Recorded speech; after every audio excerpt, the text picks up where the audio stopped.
Afternoon to all. ठीक है, तो प्योर रेजिस्टिव हो गया, प्योर कैपेसिटेटिव हो गया, and we were in pure inductive circuit, we were dealing with that.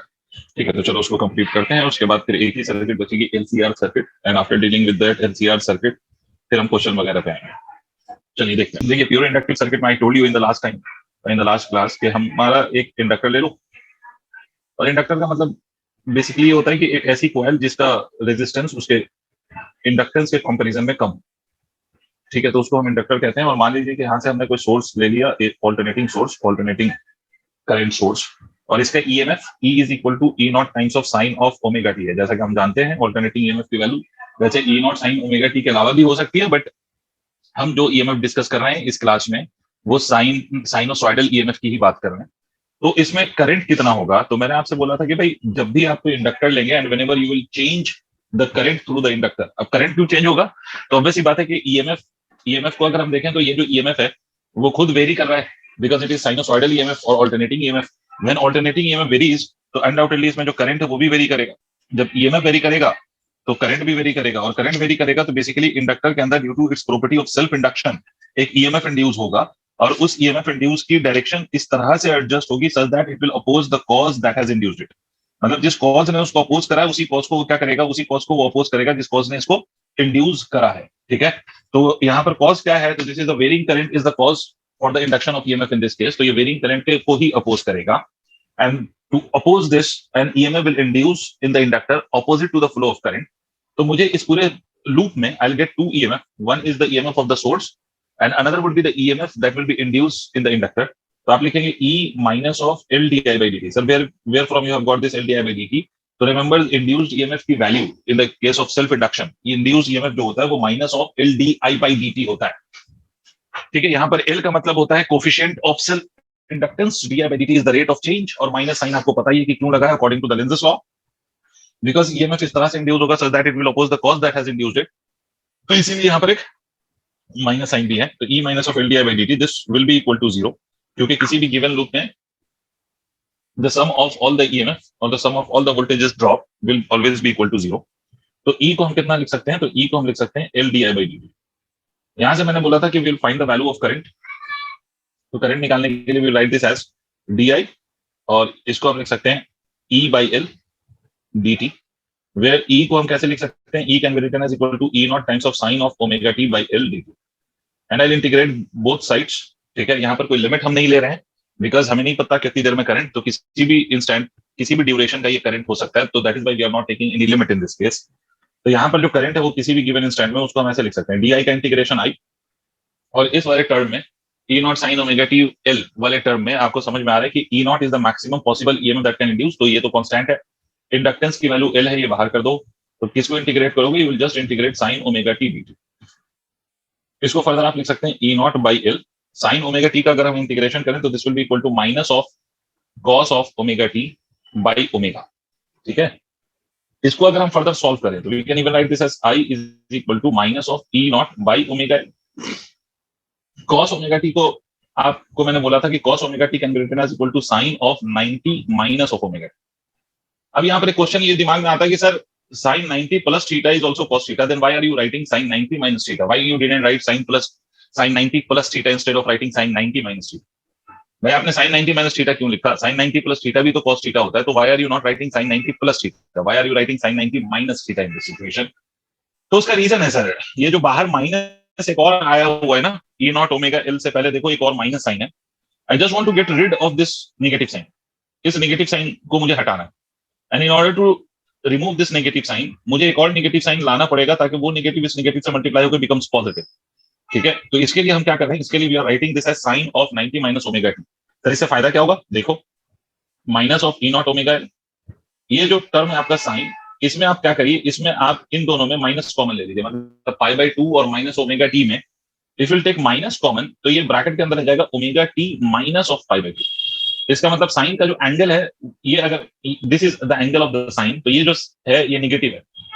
ठीक है, मतलब साइन का निगेटिव एंगल का साइन की बात हो रही है, मतलब this represents angle omega T minus pi by 2, if it represents angle तो उस एंगल की निगेटिव वैल्यू का साइन लेना है आपको। और हमें मालूम है कि sine of minus of theta is always equal to minus of sine theta, sine of minus theta minus sine theta होता है। तो इसका मतलब मैं इस पूरे टर्म को ऐसे लिख सकता हूँ, minus of E naught by omega L, and this can be written as equal to minus of sine of omega T minus of pi by 2। सही है, यहां तक लिख सकते हैं बच्चों? ये कर लिया था? तो ये कर लिया था। कर लिया था।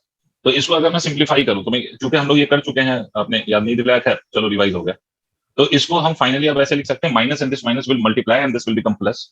तो इसको हम लिख सकते हैं I is equal to E naught by omega L sine of omega T minus of pi by 2। This is the equation for the current. अब प्रॉब्लम ये है कि sir what is this E naught by omega L, what this term represents. ठीक है, तो इस term का क्या रिप्रेजेंटेशन है, इसको देखने के लिए फिर से वही काम हम करेंगे कि will compare this above equation with the standard equation of resistor. अगर आप रेजिस्टर वाली इक्वेशन से इसको कंपेयर करें, रेजिस्टर वाली इक्वेशन क्या थी सर?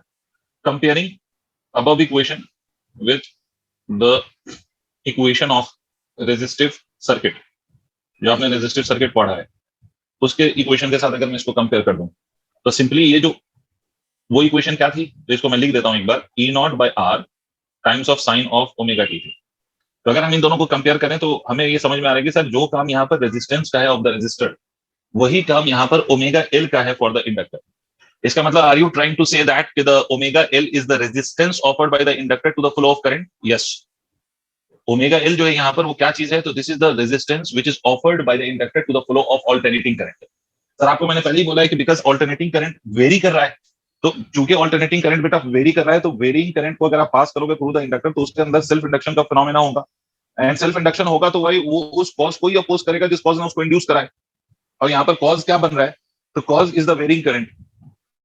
तो ऑब्वियस ही बात है सर, ऑब्वियस ही बात है कि जब भी आप वेरिंग करंट पास करेंगे थ्रू द इंडक्टर, तो इंडक्टर क्या करेगा, इंडक्टर उस करंट को अपोज करेगा, and this property of the inductor by virtue of which it opposes the flow of alternating current, इस प्रॉपर्टी को या इस चीज को हम इंडक्टिव रिएक्टेंस कहते हैं।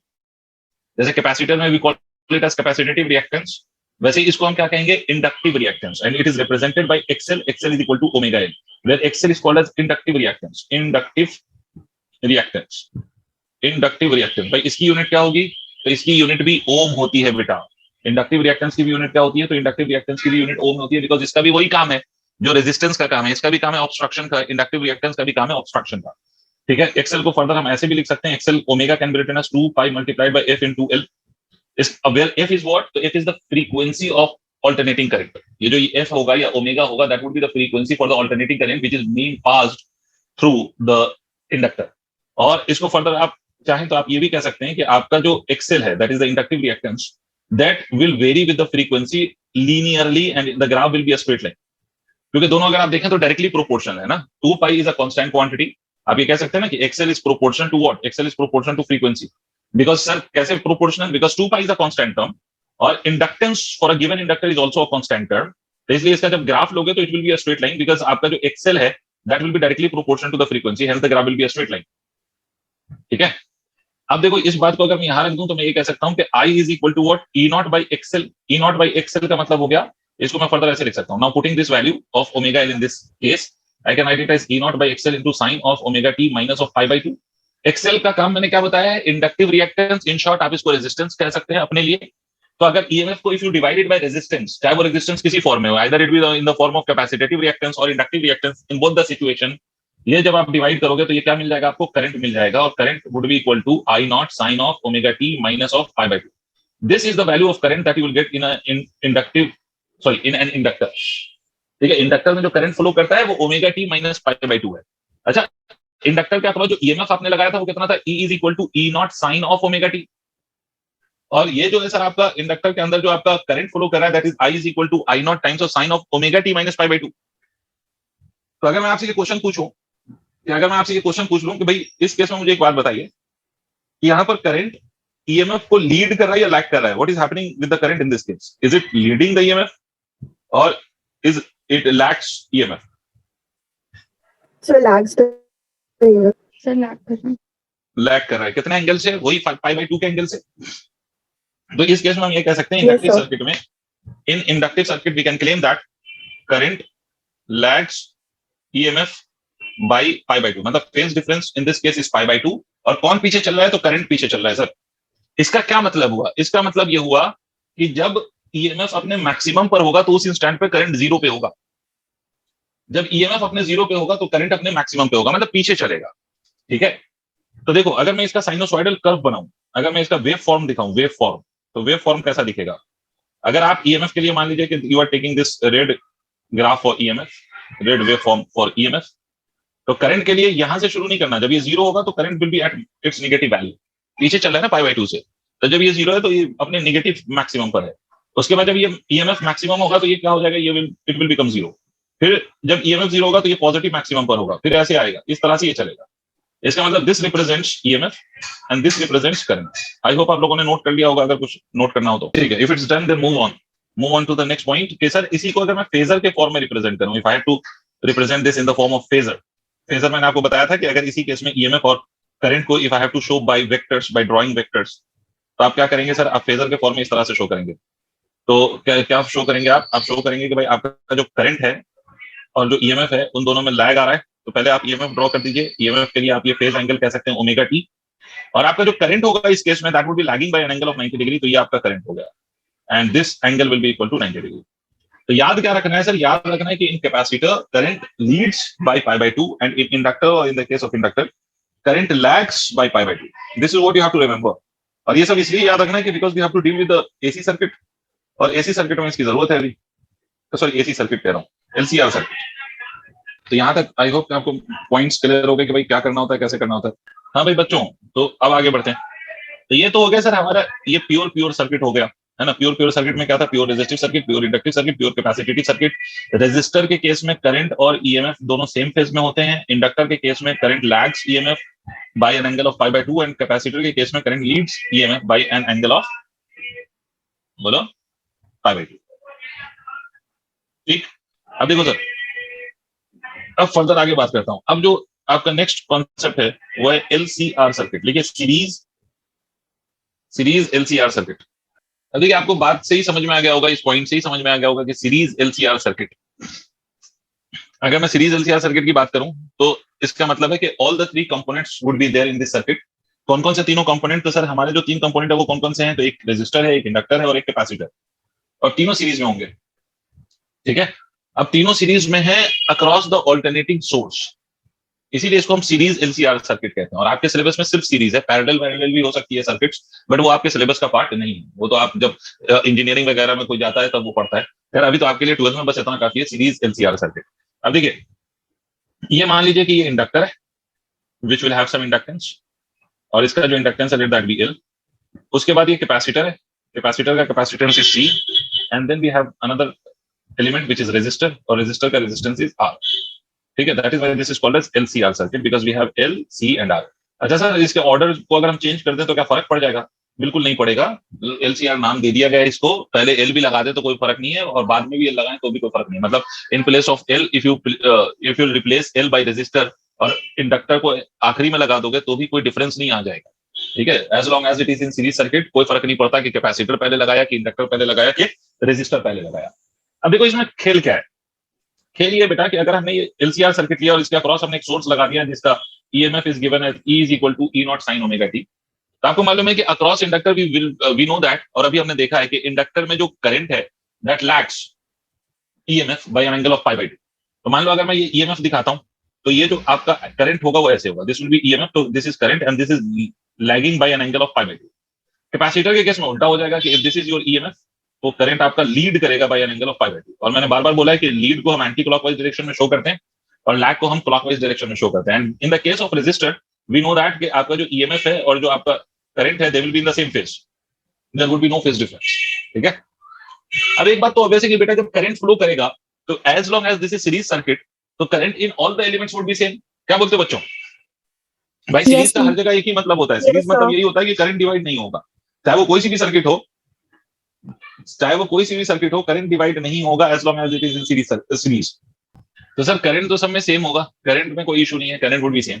तो सबके अक्रॉस कुछ वोल्टेज का भी ड्रॉप होगा। नाउ द पॉइंट इज कि सबके अक्रॉस कितना वोल्टेज होगा। तो इंडक्टर के अक्रॉस अलग वोल्टेज का ड्रॉप होगा because current is same, but the inductive reactance for inductor will be different from capacitive reactance of capacitor and it will be different from resistance of the resistor।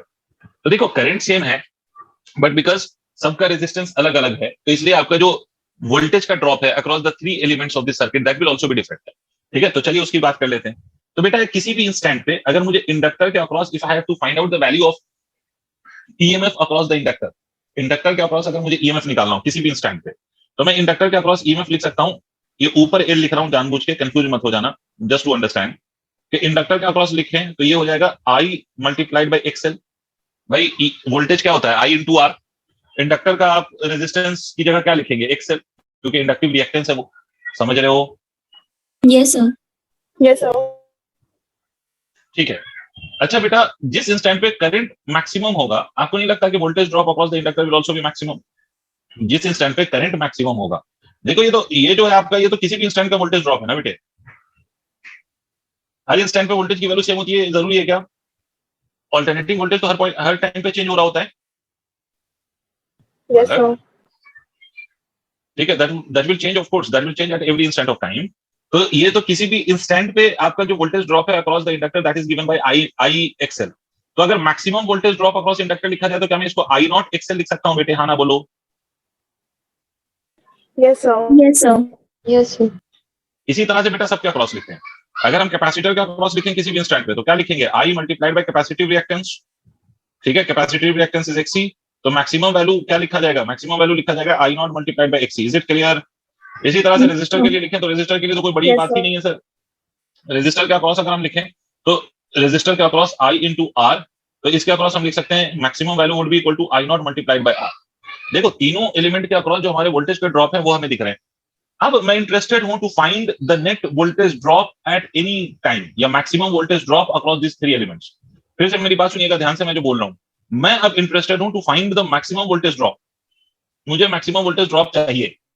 तो maximum voltage अगर drop चाहिए तो मैं क्या करूं? देखो अगर ये सिर्फ रेजिस्टर के अक्रॉस हो रहा होता तो हम सिंपली क्या करते थे, याद करो, अगर एक से ज्यादा रेजिस्टर है, मान लीजिए एक रेजिस्टर है, दूसरा रेजिस्टर है, एक से ज्यादा रेजिस्टर है, इसमें R1 रेजिस्टेंस है, इसका रेजिस्टेंस R2 है, यहां से करंट गया तो हम क्या कहते थे, V1 is equal to IR1, V2 is equal to IR2, और सिंपली हम क्या करते थे भाई, नेट निकालने के लिए V1 plus V2 simply add कर लेते थे। ऐड कर दीजिए। Yes sir. ना, बट यहाँ पर जो बेटा आपका जो ये वोल्टेज है that is not the DC, it is AC voltage. और एसी वोल्टेज की इक्वेशन में क्या आता है बेटा, तो याद करो कि साइन ओमेगा टी वाले वोल्टेज हम पढ़ रहे हैं, तो इसके इक्वेशन में क्या आएगा, वो साइन ऑफ ओमेगा टी आएगा, और साइन ऑफ ओमेगा टी को सिंपली ऐसे ऐड आप नहीं कर सकते।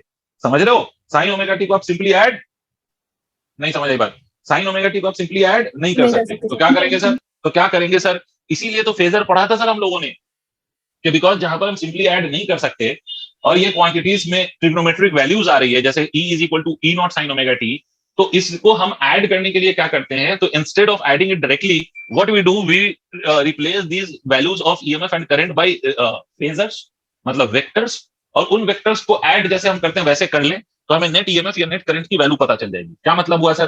तो देखो, first of all I will draw these phasors of voltage, क्योंकि हमें वोल्टेज फाइंड करना है, नेट वोल्टेज। ठीक है, तो देखिए रेजिस्टर के अक्रॉस जो वोल्टेज है उसको अगर मैं यहां पर दिखा दूं, ध्यान से सुनना, तो this is the voltage across the resistor. तो हमें एक बात मालूम है कि सर रेजिस्टर के अक्रॉस अगर वोल्टेज ऐसे है तो ऑब्वियसली बात है रेजिस्टर में करंट और वोल्टेज दोनों सेम फेज में होता था।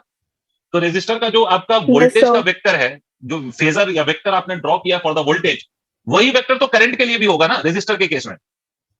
Yes sir. ठीक है, अब दूसरी बात सुनो, इन the case of inductor current lead करता है या लैग करता है? सर लैग करता है।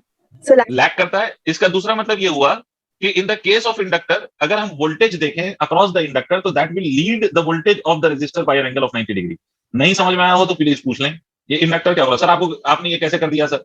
तो देखिए, जिधर ये मान लो अगर ये रेजिस्टर और वोल्टेज से रेजिस्टर में करंट और वोल्टेज सेम फेज में है तो इधर ही करंट भी है। इसके रेस्पेक्ट में अगर हम इंडक्टर का वोल्टेज देखें तो वो तो लीड करेगा ना, और कितने एंगल से लीड करेगा, π/2 से। नहीं आया? आ गया सर। so so लेकिन इंडक्टर का वोल्टेज तो लैग कर थिंग्स का करंट लैग करता है। इंडक्टर में हाँ करंट लैग करता है, इसीलिए वोल्टेज लीड कर रहा है। इसी तरह से अगर हम कैपेसिटर में देखें तो कैपेसिटर में करंट लीड करता है, तो कैपेसिटर में करंट लीड करता है, इसका दूसरा मतलब क्या हुआ कि वोल्टेज लैग करेगा। तो वोल्टेज लैग करने का क्या मतलब हुआ, वोल्टेज ऐसे लैग करेगा भाई, और कितने एंगल से, तो ये भी π/2 से। तो this is the voltage across the capacitor, और ये भी कितना होगा सर, π/2। समझ में आई बात? तो how many vectors we are having in this case बेटा? So 3. कितने वेक्टर्स हैं? Undoubtedly there are 3 vectors, right? तो 3 वेक्टर्स हैं यहाँ पर। अब ये 3 वेक्टर को हमें ऐड करना है, and how will add these 3 vectors, let us understand. ये 3 वेक्टर्स हम कैसे ऐड करेंगे इसको देखते हैं। तो अगर आपको याद हो थोड़ा सा वेक्टर, तो वेक्टर में आप लोगों ने पढ़ा होगा, चलो पहले इतना नोट कर लो आप, तब मैं वेक्टर का थोड़ा ज्ञान दूं आप लोगों को। वेक्टर के केस में हम करते क्या थे, अगर मैं आपको याद दिलाऊं कि vector what do we do in the case of vectors. तो वेक्टर के केस में हम करते ये हैं कि अगर मान लीजिए कि किसी पॉइंट पे 2 वेक्टर एक्ट कर रहे हो, और ये एक वेक्टर है, ये दूसरा वेक्टर है, they are acting such that they are opposite to each other, मतलब ए और बी क्या है, तो A and B are opposite to each other. तो इस केस में अगर रिजल्टेंट लिखा जाए, मतलब इन दोनों का सम लिखा जाए, तो you can simply write it as A minus B. इसीलिए तो बेटा जब आप यहाँ से इधर से फोर्स लगा दो 10 न्यूटन का और इधर से फोर्स लगा दो 20 न्यूटन का, तो व्हाट डू यू डू, इन दोनों का फोर्स निकालने के लिए क्या करते हो आप, सिंपली सब्ट्रैक्ट ही तो करते हो, और तो कुछ नहीं करते। क्यों करते हो, बिकॉज बेटा वेक्टर्स जब भी ऑपोजिट होंगे तो आप सिंपली उसको क्या कर सकते हैं, सिंपली सब्ट्रैक्ट कर सकते हैं। क्यों ऐसा सर, क्योंकि ऑपोजिट का मतलब ये हुआ कि the angle between these two vector will be equal to 180 degree. Vector को, अरे यार, वेक्टर को ऐड करने का जो मेथड है वो ये है, under root A square plus B square plus of 2ab cos theta, where theta is the angle between the two vectors. ठीक है, थीटा क्या चीज होता है, दो वेक्टर के बीच का एंगल। यहाँ पर दो वेक्टर के बीच का एंगल कितना है, तो दैट इज 180 डिग्री। अब यहाँ पर चूंकि दो वेक्टर के बीच का एंगल 180 डिग्री है, तो क्या करोगे आप, तो आर की वैल्यू आप लिखोगे under root of A square plus B square plus of 2ab cos of 180 degree. जब cos 180 की वैल्यू पुट करोगे तो cos 180 होता है माइनस ऑफ 1, मतलब आर की वैल्यू को आप क्या लिख सकते हैं, ए स्क्वायर प्लस बी स्क्वायर, और cos 180 इज -1, तो ये हो जाएगा माइनस ऑफ 2ab। तो आर की वैल्यू क्या हो जाएगी, under root of A minus B का होल स्क्वायर। जब ये ए माइनस बी का होल स्क्वायर हो जाएगा तो ये कितना हो जाएगा, ए माइनस बी। तो ये डायरेक्टली आप ये काम कर सकते हैं। ठीक है, तो यहाँ देखिए अब ये क्यों बताया, आप अगर ध्यान से देखें तो this one that is the voltage across the inductor and the voltage across the capacitor, they obviously are on the same line. See it, दोनों 90-90 से, इस रेड वाले वेक्टर से दोनों 90-90 के एंगल पे हैं। Yes, sir. Yes, sir. तो इसका मतलब है कि एक ही लाइन पे है, but the direction is opposite. इसका मतलब I can replace these two by a single vector. ठीक है, इन दोनों को हम एक वेक्टर से रिप्लेस कर सकते हैं by simply taking the sum as the difference of these two. क्या मतलब सर, ये वाला E0L और E0C they are oppositely directed and along the same line. तो जब भी दो वेक्टर ऑपोजिट डायरेक्शन में हो एक ही लाइन पर, तो उसको हम सिंपली क्या कर सकते हैं, तो उसको हम सिंपली सबट्रैक्ट कर सकते हैं। मतलब हम इन दोनों को सिंपली सबट्रैक्ट करके ऐसे लिख सकते हैं कि this will be equal to E0L minus of E0C, ये लिख सकते हैं। और ये वाला जो आपका E0R है, ये एज इट इज रहेगा, दिस इज E0R, और कितने एंगल पे रहेगा, तो अनडाउटेडली 90 डिग्री पर। ठीक है, दिस एंगल इज 90 डिग्री। यहां तक क्लैरिटी है। अब इन दोनों का फाइनली रिजल्ट निकाल लो। तो अब मेरे पास ultimately I have two vectors, E0L minus of E0C is one of the vector and E0R is another vector. अब इन दोनों का जो रिजल्टेंट आएगा, आप लोगों ने पढ़ा होगा शायद क्लास 11 में पैरेललोग्राम लॉ। तो उस पैरेललोग्राम लॉ का अकॉर्डिंग अगर देखा जाए तो the diagonal of these two will be equal to the E0। नहीं समझ में आई बात, जब दो वेक्टर हो और दोनों वेक्टर का टेल किसी पॉइंट Yes, पे sir. कोइंसाइड कर रहा हो, तो उस केस में अगर हम पैरेललोग्राम का डायगोनल ले लें तो that is always equal to the sum of the two vectors. याद आ रहा है, Yes, sir. नहीं आया तो पूछ लो भाई, शर्माओ नहीं। अच्छा, इस केस में आप ये कह सकते हो कि sir why did you right E0L minus of E0C, why you didn't right E0C minus of E0L। तो मैं आपसे कहूंगा कि आप वो भी कर सकते हैं, but it will make no difference. Either you subtract voltage across capacitor from inductor, और you subtract voltage across inductor from the voltage across capacitor, आपकी मर्जी। EL को EC से सबट्रैक्ट करो या EC को EL में से सबट्रैक्ट करो, उससे कोई फर्क आपके फाइनल रिजल्ट पे नहीं पड़ेगा। ठीक है, तो इन दोनों का जो रिजल्टेंट आएगा वो देखो क्या आएगा। अब ultimately I am having only two vectors and they are at an angle of 90 degree. तो अभी आपको फॉर्मूला बताया था मैंने, under root of A square plus B square plus 2ab cos theta. तो बेटा यहाँ पर theta that is the angle between the two vectors कितना है, what 90. Is the value of So 90. 90। तो यहाँ पर जो angle between the two vectors है, ऑफ कोर्स इट्स 90। तो आपका जो ये E0 आएगा, that is the maximum value of EMF in this circuit, that will be equal to what, तो this will be equal to E0L minus of E0C का whole square plus of E0R का whole square. ठीक है, जिसको आप further ऐसे लिख सकते हैं, देखें E0, this can even be written as equal to E0L, that is the voltage across the inductor. और E0L को मैंने क्या लिखा था अभी देखें आप लोग, अगर पीछे देखेंगे तो आपको याद आएगा, this was written as I0XL। और यहां पर इसको हम क्या लिख सकते हैं, I0XC का होल स्क्वायर प्लस ऑफ इसको हम क्या लिख सकते हैं, I0R का होल स्क्वायर। ठीक है, इस पूरे क्वांटिटी को अगर आप देखो तो I0 you can take as common, पूरे में से भी कॉमन ले सकते हैं, बट अभी फिलहाल तो मैं यहाँ दिखा देता हूँ। ये समझ में आ रहा है ना, तो इसको हम क्या लिख सकते हैं, XL minus of XC the whole square plus of I0 square multiplied by R का स्क्वायर। इस पूरे में से I0 को कॉमन ले लो तो रूट से बाहर चला जाएगा, and when it will be out of the root it will become simply I0। तो क्या आ जाएगा सर, ये आ जाएगा XL माइनस ऑफ XC का whole square plus of R का स्क्वायर। इसका मतलब यहाँ से हम कह सकते हैं the maximum current that you will get in this circuit, LCR series circuit, that will be equal to E0 divided by XL minus of XC का whole square plus of R square. This is the formula that you have to keep it in your mind. अब देखिए यहां पर जो आपने ये लिखा है under root of this, under root of XL minus of XC का whole square plus of R square जो आपने लिखा है, दिस इज और this can be considered obviously as the net resistance of this circuit. मतलब LCR circuit का ये क्या है, देखो XL is inductive reactance, XC is capacitative reactance, R is the resistance. तो इसको आप कह सकते हो कि अल्टीमेटली ये नेट रेजिस्टेंस है, इस पूरे सर्किट का नेट रेजिस्टेंस है। तो इसको कहा जाता है जेड से रिप्रेजेंट भी करते हैं, इसको हम कहते हैं इंपीडेंस। इसको हम क्या कहते हैं, इंपीडेंस। इंपीडेंस को आप एक तरीके से समझ सकते हो कि net resistance of the circuit, that is basically called as impedance. Clear है? तो जेड का मतलब इंपीडेंस है सर। क्लियर? किताबों में एक चीज बनाई जाती है जिसको इंपीडेंस ट्रायंगल कहते हैं, इंपीडेंस ट्रायंगल। इंपीडेंस ट्रायंगल कैसे होता है, तो देखो ये मान लो कि this is the voltage across the, this is the voltage across the inductor resistor, या अगर रेजिस्टर के अक्रॉस का वोल्टेज है तो आपका जो इंडक्टर या कैपेसिटर के नेट वोल्टेज आएगा वो इससे कितने एंगल पे आया था, देखो पीछे 90 डिग्री पे था या नहीं था भाई। आपने ये जो बनाया था तो ये रेजिस्टर के अक्रॉस जो वोल्टेज था और ये ऐसे था, ठीक है, तो इन दोनों के बीच का एंगल 90 डिग्री था या नहीं था बेटा? Yes sir. Yes sir. मतलब उस 90 को अगर मैं इधर शो कर दूं तो ये रेजिस्टर है, सॉरी, उस 90 को अगर मैं इधर शो कर दूं तो क्या मैं इसको ऐसे लिख सकता हूं, EL माइनस ऑफ EC। ठीक है, तो अगर मैं एक थर्ड साइड ले लूं तो ये थर्ड साइड आ जाएगा यहाँ पर, this would be the third side. Clear है? एक्चुअली में अगर आप ध्यान से देखें तो ये अगर परपेंडिकुलर है and this is the base, तो can I claim this has to be the hypotenuse.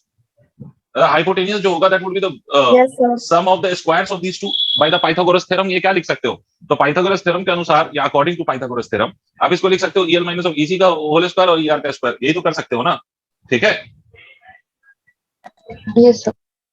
अगर मैं इसमें से आई को मैं कैंसिल आउट कर दूं तो इसको मैं ऐसे भी लिख सकता हूं एक्सएल माइनस ऑफ एक्सी, और ये आर अगर कह दूं तो इसको मैं ऐसे भी लिख सकता हूं जेड इज इक्वल टू क्या लिखा जा सकता है, तो परपेंडिकुलर का स्क्वायर मतलब एक्सएल माइनस ऑफ एक्सी का होल स्क्वायर और प्लस ऑफ बेस का स्क्वायर विच इज आर का square, this would be the impedance. इसको इंपीडेंस ट्रायंगल का नाम देते हैं, बस ऐसे ही है भाई। इसको बस याद रखिए कि इंपीडेंस ट्रायंगल कहलाता है। अगर इस तरह से अगर मैं इंपीडेंस ट्रायंगल मतलब अगर net resistance along the inductor and capacitor और रेजिस्टर का अगर मैं ट्रायंगल के फॉर्म में शो कर दूं तो this is also called as impedance triangle. Clear? और ये जो एंगल यहां पर फॉर्म कर रहा है, ये एंगल, ये फाई, ठीक है, मान लो इस एंगल को फाई, तो यहां पर इस एंगल में आप लिख सकते हैं tan of phi. tan of phi can be written as for this triangle tan of phi आप लिख सकते हैं XL minus of XC divided by R. समझ में आ रही है बात? यहां पर इस फाई को हम एक और नाम दे सकते हैं, phi can also be called as phase angle of impedance, या दूसरे शब्दों में आप कह सकते हो phase angle of net EMF of the circuit, net EMF of circuit. ये सर्किट का जो नेट ईएमएफ आएगा उस नेट ईएमएफ का जो फेज एंगल होगा that is represented by tan phi. अब इसका अपना एक मतलब भी है, यहां पर ध्यान से समझिए। अगर मान लीजिए कि किसी सर्किट में एलसीआर सर्किट ही अगर है बट अगर inductive reactance is greater than capacitative reactance, मतलब एलसीआर सर्किट है उसमें तीनों component but inductive reactance capacitative reactance से ज्यादा है, तो ये सर्किट कैसे बिहेव करेगा? तो ये सर्किट कैपेसिटेटिव सर्किट की तरह ही बिहेव करेगा। नहीं आई बात समझ में? मेरी बात समझे भाई, तीनों एलिमेंट हैं बट जैसे अगर मान लो तीन दोस्त हैं लेकिन एक जो है ना वो सब पे हुक्म चलाता है, वो डोमिनेंट है, तो सब किसकी मानेंगे? उसी की मानेंगे ना जो डोमिनेंट है। नहीं आ रही बात समझ में? मतलब एलसीआर सर्किट का बिहेवियर वैसा ही होगा जैसा कैपेसिटेटिव सर्किट का बिहेवियर होगा। मैं फिर से रिपीट कर रहा हूं, it is still LCR circuit but अगर मान लीजिए कि XL is greater than XC तो जीतेगा कौन? इंडक्टर। तो एक्सएल अगर एक्सी से ज्यादा है तो इस सर्किट का बिहेवियर कैसा होगा? कैपेसिटेटिव बोल दिया था क्या मैंने गलती से? पता नहीं, खैर फिर से रिपीट कर देता हूं। ये एक्सएल अगर एक्सी से ज्यादा है तो ये सर्किट एलसीआर सर्किट ही है बट इसमें डोमिनेंट कौन होगा? इंडक्टर। मतलब this circuit will behave as inductive circuit. इसका क्या मतलब सर, क्या बकवास करना चाह रहे हो? क्या इंडक्टिव सर्किट की तरह बिहेव करने लगेगा? इसका मतलब यह है कि इस सर्किट में जो करंट होगा that will lag by EMF by an angle of 90 degree. नहीं आई बात समझ में? वैसे ही जैसे इंडक्टर में करंट लैग नहीं करता बेटा, इंडक्टर में करंट लैग करता है लीड करता है? लैग करता है।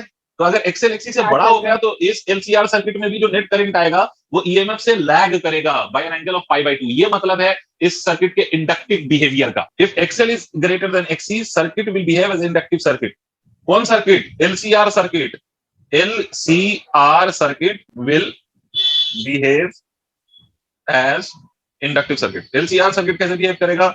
इंडक्टिव सर्किट के जैसे बिहेव करेगा। समझे या नहीं समझे पहले ये बताओ? Yes sir. यस अगर एक्सी ग्रेटर हो जाए एक्सएल से तो क्या मतलब होगा? अब सर्किट कैसे बिहेव करेगी? तो LCR circuit will behave conductive हाँ, सर्किट की तरह। LCR circuit will behave as capacitive circuit. अच्छा, क्या मतलब हुआ इसका? इस बात का क्या मतलब हुआ? इसका मतलब हुआ कि नेट करंट जो अब होगा सर्किट में, that will lead by an angle of 90 degree from here. जैसे कैपेसिटर में करंट लीड करता है, वैसे इस सर्किट में भी करंट लीड करेगा। कितने एंगल से? By an angle of 90 degree. और अगर सर इसमें ऐसा हो जाए, थर्ड केस, एक्सएल एक्सी के बराबर हो जाए, ठीक है, तो ये सर्किट कैसे बिहेव करेगी? रेजिस्टिव सर्किट की तरह। रेजिस्टिव सर्किट क्या मतलब? मतलब इस केस में there will be no phase difference between EMF and current. Current और ईएमएफ के बीच में कोई फेज डिफरेंस नहीं होगा। आई होप ये बात समझ में आ गई होगी कि कब कैसे बिहेव कर रहा है। तो ये कहानी है एलसीआर सर्किट की। एलसीआर सर्किट का बेसिक मतलब ये है कि सर जिसमें एल, सी और आर तीनों circuit element are connected in, आपके लेवल पे is only connected in series. मतलब तीनों एलिमेंट है और तीनों सीरीज में कनेक्टेड है। उस सर्किट का जो नेट रेजिस्टेंस है, जिसको हम नाम देते हैं इंपीडेंस का, that impedance would be equal to under root of XL minus of XC का whole square plus of R square. और इसे अगर ट्रायंगल बना दें तो that triangle would be called as impedance triangle. ठीक है, अब इस पे बेस्ड आपको न्यूमेरिकल हो सकते हैं, मिल सकते हैं। तो इससे पहले कि मैं इस एलसीआर सर्किट की और कहानी समझाऊं, उससे पहले will solve few numericals based on this, उसके बाद फिर हम आगे बात करेंगे। ठीक है, क्योंकि इस पे बेस्ड न्यूमेरिकल हो सकते हैं आपके मिड टर्म में। तो देखिए सर, इनके फॉर्मूले पे बेस्ड कैसे न्यूमेरिकल हो सकते हैं। देखो, इसकी कैलकुलेशन थोड़ी गंदी रहती है, जो इसमें जो कैलकुलेशन आएगी वो थोड़ी सी खराब सी कैलकुलेशन आएगी। अगर अच्छा डेटा दे दे तो अच्छी कैलकुलेशन हो सकती है, बुरा सा डेटा दे तो बुरी कैलकुलेशन हो जाती है। जैसे मैं एक दो क्वेश्चन करा रहा हूँ आपको यहाँ पर, कि आपसे बोला सर कि एक रेजिस्टर है जिसका resistance is 50 ohm, and inductor है जिसका इंडक्टेंस आपको गिवन है 20 बाई पाई हेनरी। ठीक है, एक कैपेसिटर है, कैपेसिटर का जो कैपेसिटेंस है that is given as 5 by pi micro farad. आपसे कहता है कि all the three are connected across in series across a source of voltage V equal to 230 volt, frequency is equal to 50 hertz. आपको मेरी बात समझ में आई कि these three circuit elements are connected in series. ये तीनों कैसे कनेक्टेड हैं? Are connected in series across source of 230 volt and 50 hertz. तो 50 हर्ट्ज उस सोर्स की फ्रीक्वेंसी हो गई और 230 वोल्ट उसका वैल्यू ऑफ वोल्टेज हो गया। ठीक है, अब आपसे क्वेश्चन में क्या कहता है? क्वेश्चन में सिंपली कहता है कि फाइंड इंपीडेंस ऑफ सर्किट। इस सर्किट का आपको क्या निकालना है? इंपीडेंस निकालना है। ठीक है sir, did you understand the question? Please tell me. Yes sir, yes sir. तो अगर समझ आ गया तो सॉल्व करके बताइए। चलिए सर, सबसे पहली बात तो ये कि इंपीडेंस जो मैंने आपसे बोला है, तो impedance you need to remember what is the formula for the impedance. तो मैंने आपसे बोला था sir, XL impedance is minus XC very good, XL minus of XC the whole square plus of R square. तो yes, so in this case what I have to find out the first is XL and the value of XC, because what the value is given for inductor and capacitor is not this inductive reactance or capacitive reactance given। जो है वो क्या given है? inductance given है और capacitance given है, but inductive reactance और capacitive reactance आपको given नहीं है। आपको क्या करना है? you will have to find out put करेंगे inductive reactance कैसे फाइंड पुट करेंगे? करेंगे ओमेगा की जगह। बिल्कुल सही, ओमेगा एल, और ओमेगा की जगह हम क्या पुट कर देंगे? 2 पाई एफ। अच्छा, 2 पाई एफ क्यों पुट करना पड़ेगा? बिकॉज यहाँ पर जो फ्रीक्वेंसी गिवन है that is 50 hertz which is the linear frequency, it is not the angular frequency. ठीक है, तो अगर फ्रीक्वेंसी में कुछ भी नहीं मेंशन है तो that is the linear frequency. तो 2 pi F multiplied by L. अब यहाँ क्या लिख लीजिए? 2 पाई एफ की वैल्यू जो आपको गिवन है वो 50 है, एंड एल आपको गिवन है 20 अपॉन पाई। तो this pi and this pi will go. तो ये एक्सएल की जो वैल्यू आ रही है वो कितनी आ रही है? इज इट 200 और 2000? यस सर 2000 वुड बी 2000, है ना? यूनिट क्या होगी? तो अनडाउटेडली यूनिट इज ओम। इसी तरह से कैपेसिटिव रिएक्टेंस, कैपेसिटिव रिएक्टेंस क्या होता है? 1 upon omega C. 1 upon omega C मतलब 1 अपॉन 2 पाई एफ सी। तो 2 पाई एफ सी लिखिए, तो 1 अपॉन 2 पाई एफ की वैल्यू क्या लिख दीजिए? एफ की वैल्यू फिर से वही 50 हर्ट्ज लिख दीजिए। तो एफ इज इक्वल टू ये 50, और इसको आप कितना लिख लेंगे? आप 2 पाई इंटू 50 इंटू 5 अपॉन 5, है ना? तो एक्सी की वैल्यू कितनी हो जाएगी? एक्सी की वैल्यू हो जाएगी 525। तो ठीक है, तो इसकी वैल्यू कितनी आ जाएगी? एक्सी की वैल्यू, तो that will be equal to कितना? 500। नहीं, 500 1 अपॉन 500 आएगा ना। अच्छा, ये माइक्रो फैराड भी था, एक मिनट सुने। Capacitive capacitance is in micro farad, तो इसको 10 टू द पावर माइनस 6 से भी मल्टीप्लाई करो। ठीक है, don't forget to multiply by 10 to the minus 6। 2 pi into frequency की जगह आप क्या लिखेंगे? फ्रीक्वेंसी की वैल्यू आप लिख दीजिए यहाँ पर 50। ठीक है, into capacitance is 5 upon pi, and this is micro farad, तो 10 टू द पावर माइनस 6। ठीक है, तो ये 10 टू द पावर 6 ऊपर चला जाएगा, डिवाइडेड बाय 500 कीजिए। तो 10 to the power 6 divided by 500 अगर आप करेंगे तो it will again come to, you will again get this value also as 2000। Clear? तो आपको इंडक्टिव रिएक्टेंस लिखना है, तो इंडक्टिव रिएक्टेंस लिख लिया आपने, कैपेसिटिव रिएक्टेंस लिख लिया। तो इंपीडेंस लिखना है, तो इंपीडेंस की जगह आप लिख दीजिए। तो 2000 minus of 2000 is going to be equal to 0, है ना? क्योंकि दोनों 2000 आया, तो 2000 का स्क्वायर 0 हो गया, प्लस ऑफ आर का स्क्वायर, आर की वैल्यू कितनी है, तो आर की वैल्यू 50 का स्क्वायर, ठीक है। तो इंपीडेंस की वैल्यू कितनी आ गई, 50। This will be the value of impedance. Note करिए इसको, एक दो और सवाल करते हैं। यहाँ एक कैपेसिटर, यहाँ एक वोल्टमीटर लगा रखा है, यहाँ पर एक इंडक्टर है, यहाँ पर अमीटर, और यहाँ पर resistor. C is equal to 4 ohm, XL is equal to 4 ohm, R is equal to 45 obviously ohm, and source का वोल्टेज इज 90 वोल्ट। आपको बताना है reading of voltmeter and ammeter, reading of voltmeter and ammeter. तो undoubtedly voltmeter voltage measure करता है और ammeter current को major करता है, तो रीडिंग क्या होगी, वोल्ट मीटर और एमीटर की रीडिंग बताना है। पहली बात तो ये समझो कि एमीटर क्या मेजर करता है, does it measure the maximum value of current और it measures the RMS value of current? Can you tell me, can you make a guess? भाई एमीटर करंट जो मेजर करता है ठीक है, बट यहाँ पर अगर आप एमीटर की बात करें, बिकॉज एसी में जो वैल्यू कंटिन्यूअसली चेंज होती है, तो एसी के मैक्सिमम वैल्यू को मेजर करता है एमीटर, या it measures the RMS value? What does it measure? So RMS. Yes, it measures RMS value, इसीलिए आपको आरएमएस वैल्यू डिफाइन करा गया था। हमेशा याद रखिए कि it measures RMS value. Ammeter जो है आपका वो एसी की आरएमएस वैल्यू को मेजर करता है, मैक्सिमम वैल्यू को मेजर नहीं करता, पहली बात। अब आते हैं सर दूसरी बात पे। दूसरी बात ये कि सर ये वोल्ट मीटर लगा देने से कंफ्यूज मत हो जाना, एमीटर लगाने से कंफ्यूज मत हो जाना। ये जो आपका कैपेसिटर, इंडक्टर और रेजिस्टर है, अभी भी ये तीनों के तीनों element they are connected in series. Voltmeter ammeter लगाने से कंफ्यूज होने वाली बात नहीं है। ये जो तीनों एलिमेंट है वो कैसे कनेक्टेड है, सीरीज में ही। तो इसका मतलब it is still the series combination of these three elements, that is LCR। तो इसका अगर हमें करंट चाहिए तो पहले तो हमें इंपीडेंस चाहिए, और इंपीडेंस हम कैसे लिखेंगे? तो यहाँ पर डायरेक्टली आपको XL XC इन सबकी वैल्यू गिवन है, तो XL माइनस ऑफ XC, तो सीधा सीधा 4 minus of 4 is equal to 0 हो जाएगा, है ना। प्लस ऑफ कितना, प्लस ऑफ 45 का स्क्वायर हो जाएगा, तो 45 का square will be simply equal to 45 ohm, this will be the impedance. अब आपको चाहिए करंट, तो करंट की वैल्यू क्या लिखेंगे आप, IRMS लिखेंगे। जानबूझ के यहाँ पर मैं लिख रहा हूँ कि ये आप एमीटर से क्या मेजर करते हैं, IRMS वैल्यू। तो IRMS will be equal to ERMS divided by the impedance, ठीक है। ERMS की वैल्यू क्या होगी, 90। मैंने आपसे बोला था ना कि जब भी कोई वोल्टेज की वैल्यू गिवन हो एसी के केस में, या करंट की वैल्यू गिवन हो एसी के केस में, तो उस वैल्यू ऑफ वोल्टेज या करंट को आप क्या मानेंगे, RMS वैल्यू। तो RMS वैल्यू कितना है, 90 डिवाइडेड बाय इंपीडेंस कितना, 45, तो कितना आ जाएगा current, 2 ampere. This is the value of current, ठीक है। अब रीडिंग ऑफ वोल्ट मीटर क्या होगा, तो देखो वोल्ट मीटर इन दो पॉइंट के अक्रॉस कनेक्टेड है, ठीक है। तो इन दोनों पॉइंट के अक्रॉस जो इसके वोल्ट मीटर की रीडिंग होगी वो क्या होगी, तो जो वोल्टेज का नेट ड्रॉप होगा अक्रॉस दिस इंडक्टर और कैपेसिटर, वही तो वोल्ट मीटर रीड करेगा। ये इंडक्टर और कैपेसिटर कैसे कनेक्टेड है, तो they are connected in series. तो वोल्ट मीटर क्या मेजर करेगा, इस बात को ऐसे समझो। अगर आपको ऐसे नहीं समझ में आए तो इसको आप ऐसे भी इमेजिन कर सकते हैं कि ये इंडक्टर, ये capacitor, they are connected in series, और इसके अक्रॉस ये वोल्ट मीटर कनेक्टेड है। This is the voltmeter which is connected across this two. तो अगर मान लो इसका अक्रॉस वोल्टेज का ड्रॉप है V1, इसका अक्रॉस वोल्टेज का ड्रॉप है V2, तो volt meter will read the net potential drop which is V1 plus V2, ठीक है।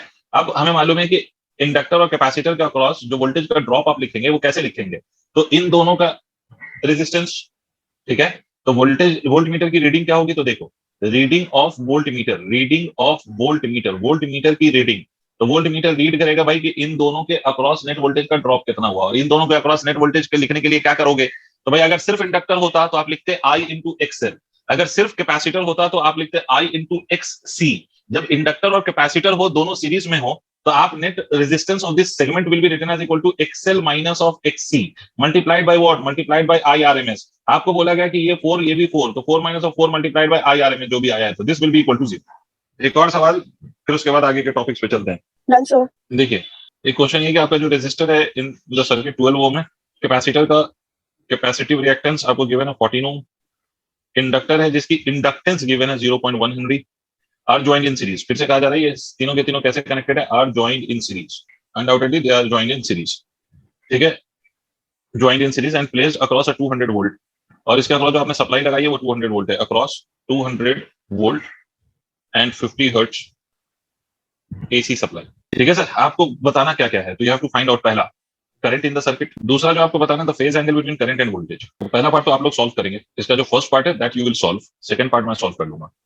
और इसमें क्वेश्चन में बोला गया है कि take pi is equal to 3, approximately आप पाई को कितना ले लें, क्वेश्चन खुद कह रहा है कि पाई को आप कितना मान लिया करें, 3 मान लें। इस पर्टिकुलर क्वेश्चन के लिए take pi the value of pi as 3। भाई पहली बात तो है कि दो चीज जो आपको गिवन है, इंडक्टर का इंडक्टिव रिएक्टेंस निकालना पड़ेगा आपको। इंडक्टर का इंडक्टिव रिएक्टेंस आप कैसे निकालेंगे, तो XL की वैल्यू होती है sir omega L, omega L को आप लिख सकते हैं 2 पाई f मल्टीप्लाइड बाई एल, है ना।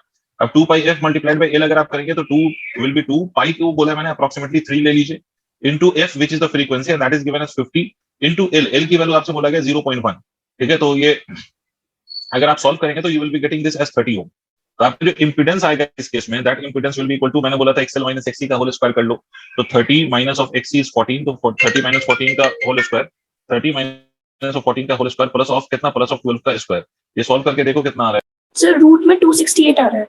So ये वैल्यू 400 आई, अंडर रूट में 400 आ रहा है। वेरी गुड, ये 400 आएगा। 30 minus of 14 will be 16, so 16 का स्क्वायर 256 और 12 का स्क्वायर 144। तो मतलब ये जो वैल्यू आएगी वो 256 प्लस ऑफ 144 आएगा। इसका मतलब ये 400 आएगा और 400 का स्क्वायर रूट करेंगे तो 20 आएगा। तो करंट की वैल्यू कितनी आ जाएगी? करंट की वैल्यू आ जाएगी सर आपकी, वोल्टेज 200 है, आप divide by 20, this will be equal to 10 ampere. ये कौन सा करंट निकला है, मैक्सिमम या आरएमएस? आरएमएस।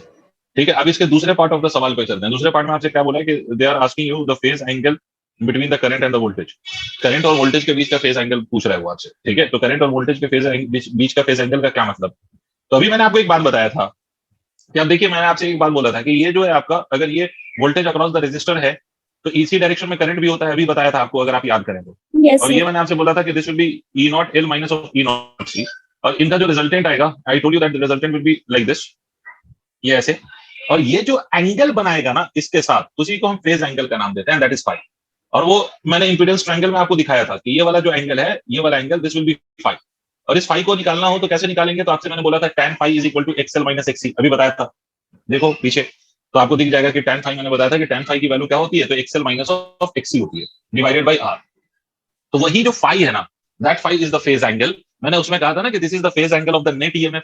तो चाहे नेट ईएमएफ का फेज एंगल बोला जाए, या नेट ईएमएफ का phase angle with the voltage across the resistor बोला जाए, या नेट ईएमएफ का फेज एंगल करंट के साथ बोला जाए, तीनों का एक ही मतलब है। या तो सिंपली नेट ईएमएफ का फेज एंगल कह दे, या नेट ईएमएफ का phase angle with the EMF of the resistor कह दे, या नेट ईएमएफ का phase angle with the direction of current कह दे, तीनों का एक ही मतलब होगा। और वो आप क्या लिखेंगे? तो वो आप लिखेंगे tan phi is equal to XL minus of XC divided by R. और एक्सएल और एक्सी आप लोगों ने कैलकुलेट करा हुआ है, तो एक्सएल की जो वैल्यू आपने कैलकुलेट करी है दैट वाज 30, और एक्सी आपको ऑलरेडी गिवन है 14, एंड आर आपको ऑलरेडी गिवन है शायद 12, ठीक है। यही तो गिवन है शायद, डेटा यही है मेरे हिसाब से। तो ये 16/12, तो 16/12 का क्या मतलब हो गया? 4/3। तो इसका मतलब है पाई की वैल्यू क्या होगी? पाई की वैल्यू होगी tan इनवर्स 4/3। ये आपका रिजल्ट आ जाएगा, pi is equal to tan inverse 4/3, ठीक है। तो जब भी फेज एंगल बोले, नेट ईएमएफ का फेज एंगल हमेशा इस तरह से सोचना है। चलिए आगे बढ़ते हैं, नोट कर लिया होगा शायद आप लोगों ने।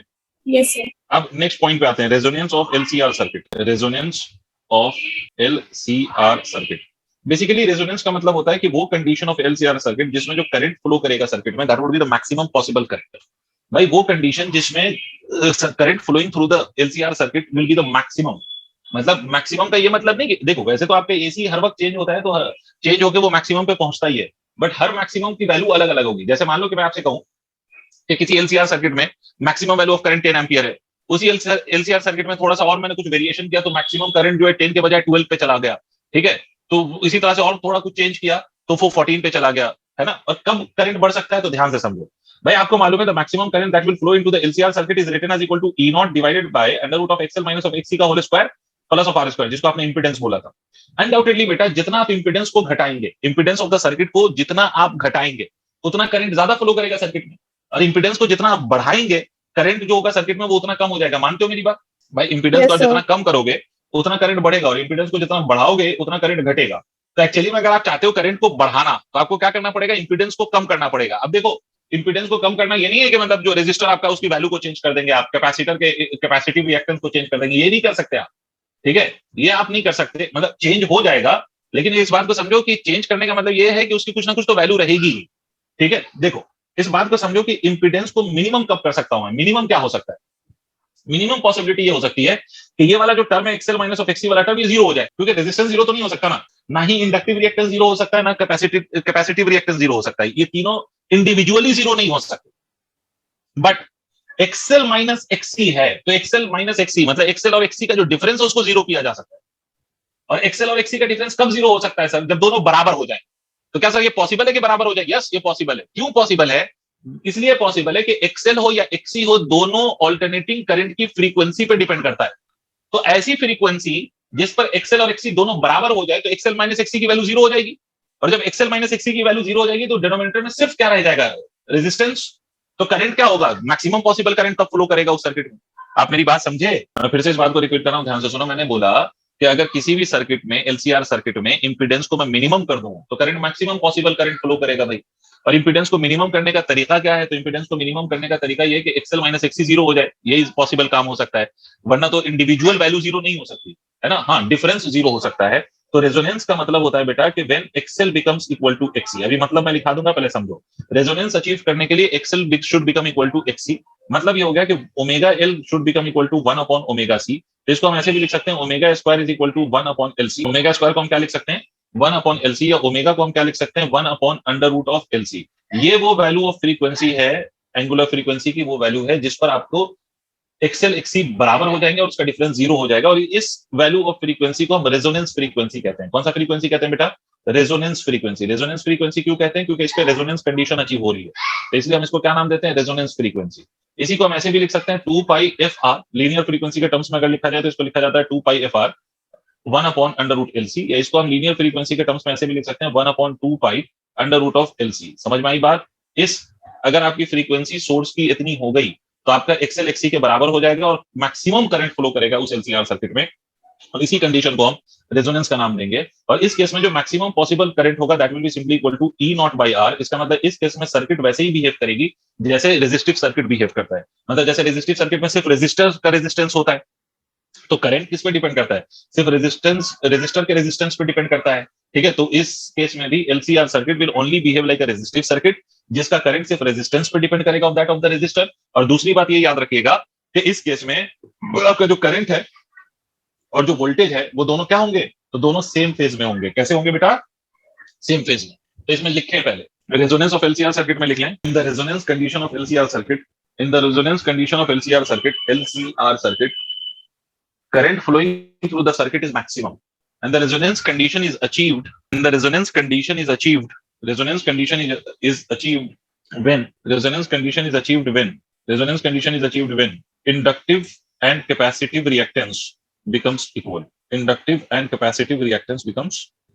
लिख लिया आप लोगों ने, ठीक है, इसको नोट कर लीजिए। ओके, तो अगर इफ इट्स डन देन आ जाए यहीं तक, rest will discuss in the next class. ठीक है।